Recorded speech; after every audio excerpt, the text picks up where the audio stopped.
Opposition leader Peter Dutton has hinted at his support for banning trans athletes in sports just a day after a similar move by Donald Trump, rekindling one of the most contentious issues today. In the lead up to the election, the opposition leader is telling personal stories. It was that sort of quintessential outer suburban upbringing. Attacking the government. I think it's been one of the most shameful periods of leadership or lack thereof that I've seen in my lifetime.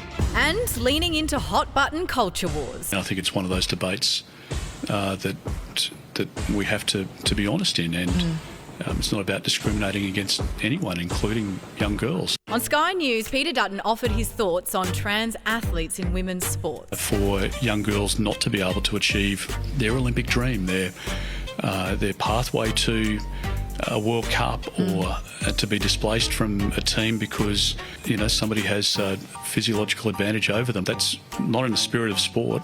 It's an argument familiar to Hannah Mounsey, banned from playing in the women's AFL. She switched to handball and represented Australia at an elite level. You need to ask, where is the evidence of this happening? It isn't. There's no evidence of it.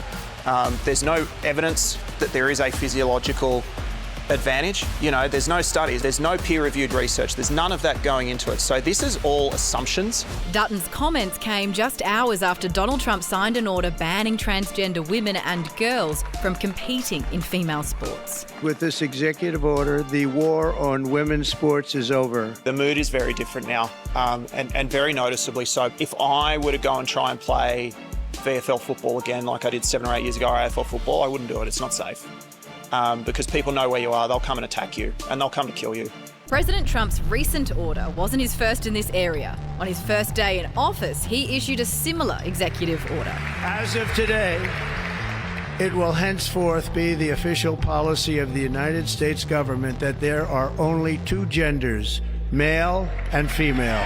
That's a claim widely disputed by both scientists and historians, but was mirrored by Dutton when asked about gender treatment for young people. We know that there are two sexes, and we know that for many families this is a very confronting debate. 30 or 40 years ago, everyone was terrified of AIDS and HIV, and a lot of people were incredibly homophobic towards gay men in particular, and they were scared of what they didn't know, and that's exactly what's happening now.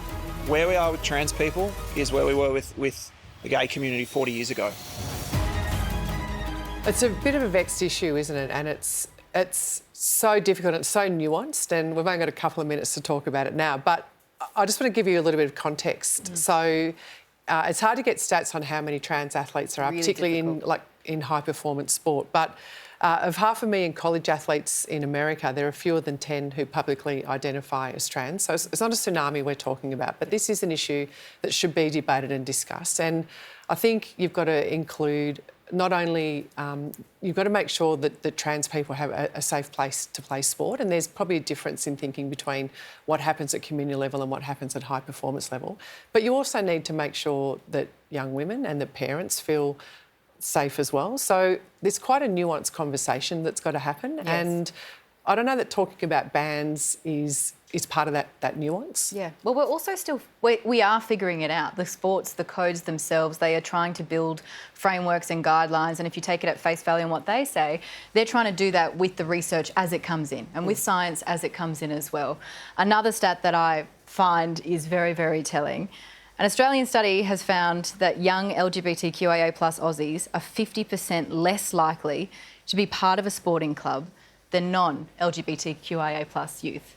And that for me is heartbreaking, because sport needs to be a safe place for everyone. And I just think that you have these conversations, and I'm not saying that you can't have them. There's just a way to have these conversations, and that's not what they're seeing. And they're just told again and again that sport is not for them. And that is the furthest thing from the truth, because that is where you build community, that is where you build friendships that hopefully will last you for the rest of your life. And I think I think that's a real community sport thought. You do have to accept that there is probably a bit more science and research, as Hannah just alluded to be done around high-performance sport, and that's where the science probably isn't settled yet. But I think, sports administrators need to follow the science, and the Australian Sports Commission has a set of guidelines out about it to help sports sort of navigate this. It's a really difficult place to navigate.